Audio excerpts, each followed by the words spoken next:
खुशकिस्मत होते हैं वो लोग जिन्हें आत्मनिर्भर करने का समय मिलता है, वरना तो पूरी ज़िंदगी दो वक्त की रोटी कमाने और जिम्मेदारियां निभाने में बीत जाती है। अपने लिए समय ही नहीं बचता और वही जिम्मेदारियां निभाते निभाते आदमी इतना थक जाता है कि ज़िंदगी एक बोझ लगने लगती है। उसमें कुछ मज़ा नहीं रहता, कुछ उमंग, कुछ उत्साह, जोश जिंदगी से गायब हो जाता है। लेकिन आदमी हमेशा से ऐसा नहीं होता। कभी तो वो बहुत जोशीला, उत्साह से भरा हुआ रहा होगा, लेकिन अब ऐसा क्या हुआ कि वो जोश ठंडा पड़ गया। जिंदगी में कोई उमंग या उत्साह की किरण दिखाई नहीं पड़ती। ऐसा क्यों हुआ? आज के जिस बौद्धिक ज्ञान पर हम चर्चा करने वाले हैं उसका विषय यही रहने वाला है कि जीवन को जीने की नई शुरुआत कैसे की जाए। वही उत्साह, वही उमंग, वही जोश और वही नयापन फिर से कैसे वापस आए। ये मध्यकालीन समय की बात है। ये उस वक्त की बात है जब तथागत आत्मज्ञान को प्राप्त कर चुके थे। उनके असीम ज्ञान की चर्चा पूरे विश्व में फैलने लगी थी और तथागत की ये प्रसिद्धि देखकर शहर के बहुत से युवाओं में आत्मज्ञान प्राप्त करने की होड़ लग गई। आत्मज्ञान प्राप्त करने की इच्छा बहुत कम शिष्यों में थी, लेकिन आत्मज्ञान का दिखावा करके सब में प्रसिद्ध होने की लालसा सभी के दिल में बसी हुई थी। जब भी तथागत के पास कोई युवा शिष्य आत्मज्ञान प्राप्त करने के लिए आता तो तथागत उसे कुछ दिनों के लिए भिक्षा मांगने और चुप रहने के लिए कहते। शुरुआत में तो हर शिष्य पूरा मन लगाकर भिक्षा मांगने का काम करता था, लेकिन जैसे जैसे कुछ समय बीतता था उनकी भिक्षा मांगने में से रुचि खत्म होती चली जाती थी। अधिकतर युवा शिष्य अब किसी भी काम में रुचि नहीं दिखाते थे। एक दिन तथागत के एक प्रिय शिष्य ने तथागत को पूरे युवाओं का हाल बता दिया और उस शिष्य ने तथागत से अनुरोध किया कि आप सभी के सामने कोई उपदेश दें ताकि उनकी हर काम में रुचि पहले की तरह बन जाए और वो आत्मज्ञान प्राप्त करने के मार्ग पर हमेशा हमेशा के लिए चलते रह सके। उस शिष्य ने तथागत से हाथ जोड़कर कहा कि हे तथागत, एक आप ही हैं जो भटके हुए युवा शिष्यों को सही मार्ग दिखा सकते हैं। कृपया करके अपने पावन उपदेशों से हम सभी का मार्गदर्शन जरूर करें। बुद्ध ने उस शिष्य के सर पर हाथ फेरते हुए कहा कि भंते, आत्मज्ञान के मार्ग पर तो आदमी को खुद ही चलना पड़ता है। जब तक उसके अंदर अपने आप से आत्मज्ञान प्राप्त करने की इच्छा नहीं उठेगी तब तक वो आत्मज्ञान प्राप्त करने का सिर्फ दिखावा भर करेगा, लेकिन उसकी आंतरिक शक्ति अपनी परिपूर्णता में कभी काम नहीं कर पाएगी। लेकिन फिर भी तुम चाहते हो कि मैं तुम लोगों को सही राह दिखाने के लिए कोई उपदेश दूं, तो कल संध्या समय यही उपदेश रहेगा कि जवानी में आदमी का मन बूढ़ा क्यों हो जाता है।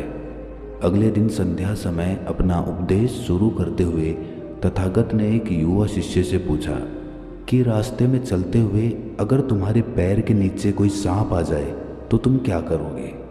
उस युवा शिष्य ने जवाब दिया कि हे तथागत, अगर मुझसे ये गलती हो जाती है तो मैं वहाँ से भागने में ही अपनी भलाई समझूंगा, क्योंकि सांप पलट कर मुझ पर हमला भी कर सकता है। इसीलिए मुझे सतर्क रहना होगा और जल्द से जल्द वहाँ से भाग जाना होगा।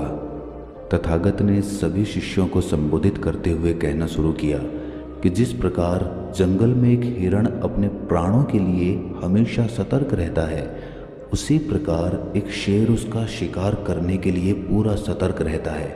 उसे जब भी मौका मिलता है वो उस हिरण का शिकार कर लेता है।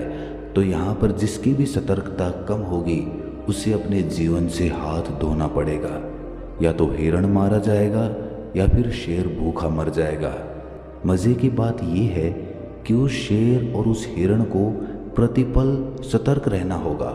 अगर उनमें से कोई भी एक पल के लिए भी चूका तो वो अपनी बाजी हार जाएगा। लेकिन हम मनुष्य कभी भी ये नहीं सोचते कि कभी भी कोई भी सांप हमारे पैर के नीचे आ सकता है। इसीलिए हमें सतर्क रहना चाहिए। हम अपना हर कदम पूरी बेहोशी के साथ उठाते हैं, क्योंकि हमें हमेशा यही लगता है कि हमारे पैर के नीचे कोई कंकर भी नहीं आ सकता, तो सांप आना तो बड़ी दूर की बात रह गई। इसीलिए हम धीरे धीरे बेहोशी में चले जाते हैं।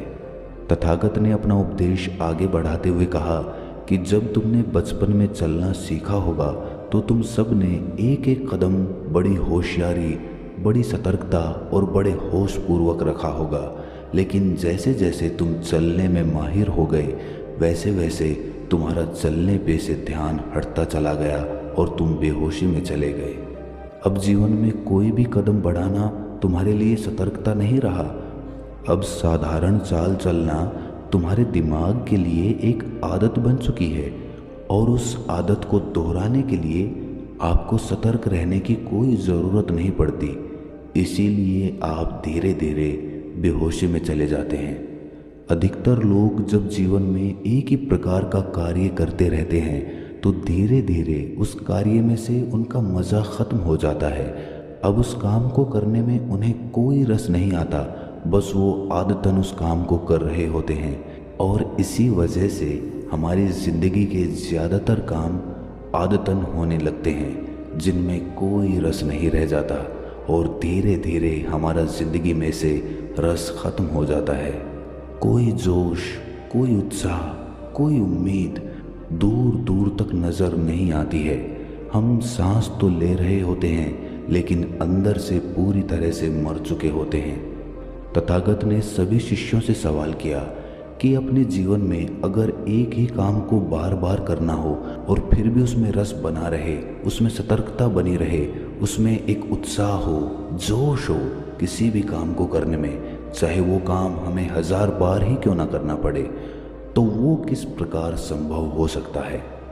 जब कोई शिष्य जवाब नहीं दे पाया तो तथागत ने समझाना शुरू किया कि आदमी को जब भी ऐसा लगता है कि उसने उस काम से सारा ज्ञान हासिल कर लिया है, उसे वो कला पूरी तरह से आती है, वो उसे परिपूर्ण तरह से समझता है, जब आदमी को ऐसा एहसास होता है तब उसका रस उसमें से ख़त्म हो जाता है, क्योंकि उसके पास उसके बारे में सीखने को कुछ बचा ही नहीं है। अब वो सीखे तो क्या सीखे, वो तो उसे पूरा समझ चुका है। और यहीं पर एक आदमी गलती कर देता है। अगर आंखें खुली रखी जाएं, बुद्धि को स्पष्ट रखा जाए तो हर छोटे से छोटा काम भी आत्मज्ञान प्राप्त करने का एक रास्ता बन सकता है। तथागत ने अपनी बात आगे बढ़ाते हुए कहा कि किसी काम में से चुस्ती, उत्साह या जोश खत्म होने का दूसरा बड़ा कारण होता है कि हमें लगता है कि हमारे पास बहुत समय है, हम तो हमेशा जीवित रहेंगे। और अपने अवचेतन के इसी विचार के कारण हम हर काम बड़ी ही बेहोशी के साथ करने लगते हैं। लेकिन जो समझदार होते हैं वो ये जानते हैं कि हर सांस आखिरी सांस हो सकती है, इसीलिए हमें हर रोज़ मरना होगा। अपनी सारी चिंताएं, सारे मन के द्वेष, सारी छटपटाहट दिन के ख़त्म होते होते हमें अपने मन से भी उतार देनी होगी और हमें ये विचार पैदा करना होगा कि हर दिन एक नया दिन होता है, एक नया जीवन होता है और वो जीवन शाम होते होते ख़त्म हो जाएगा। इसीलिए आपके पास सीमित समय है, उसी सीमित समय में आपको आत्मज्ञान प्राप्त करने के सारे तरीके अपनाने होंगे।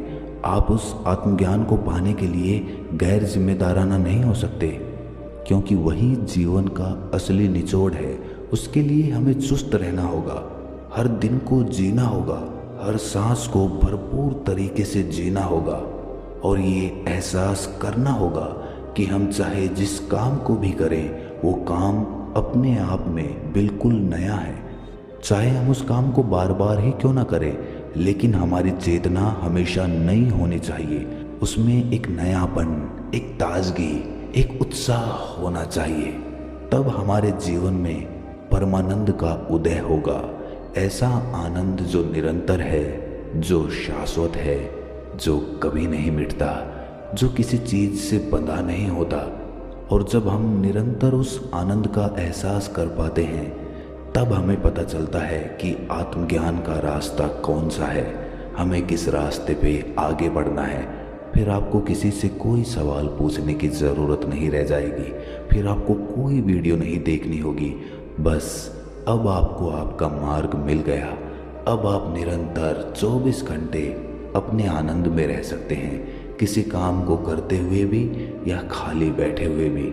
आप निरंतर उस आनंद का एहसास कर पा रहे हैं। आपकी हर एक सांस आखिरी हो सकती है, इसीलिए आप अपनी हर सांस को जी रहे हो। आपकी चेतना में नवीनता है, उसमें ताजगी है। तथागत ने अपना उपदेश खत्म करते हुए सभी शिष्यों को कहा कि अभी हम सब रात्रि का भोजन करने के लिए जा रहे हैं। भोजन तो हम रोज करते हैं, लेकिन आज से भोजन का हर टुकड़ा हम इस प्रकार महसूस करेंगे जैसे कि हम पहली बार उस टुकड़े को अपने मुंह में ले रहे हैं, और इससे आपकी चेतना नवीन होती जाएगी, नई होती जाएगी। हर काम में इस प्रयोग को अपनाओ और आप पाओगे कि आपके शरीर के बूढ़ा हो जाने पर भी आपकी चेतना एकदम नवीन है। आपकी आंखों में कोई थकावट नहीं है, बल्कि उसमें एक आश्चर्य, एक उत्साह बना हुआ है। इसके बाद तथागत और सभी शिष्य रात्रि का भोजन करने के लिए भोजन कक्ष में पहुंच जाते हैं। तो दोस्तों, कैसी लगी ये कहानी आपको? कमेंट सेक्शन में ज़रूर बताना, और अच्छी लगी हो तो इस चैनल को सब्सक्राइब करके नोटिफिकेशन बेल को ज़रूर दबा देना, ताकि हम जब भी कोई ज्ञानवर्धक वीडियो डालें तो आपको तुरंत नोटिफिकेशन पहुंच जाए। तो मिलते हैं किसी अगली कहानी में, तब तक के लिए अपना ख्याल रखें। ओ गॉड, कल ऑनलाइन एमबीए की फ़ी भरने की लास्ट डेट है, बट सैलरी तो अभी आई नहीं, अब क्या करूं? अगर आप भी फंस जाते हैं ऐसी अनप्रिडिक्टेड समस्याओं में जहां पे आपको सैलरी आपकी टाइम से पहले ही चाहिए, तो ऐसी सिचुएशन में आपको एडवांस में सैलरी मिल जाएगी यूनी पे चेक से। कुछ मंथ्स पहले हमने एक वीडियो बनाया था यूनी पे 1/3 कार्ड के ऊपर, जिस पे काफ़ी लोगों ने इंटरेस्ट दिखाया था। तो आज के वीडियो में हम उस यूनी कार्ड, वही ब्रांड जिसने एक बहुत इनोवेटिव कार्ड दिया था, उसके एक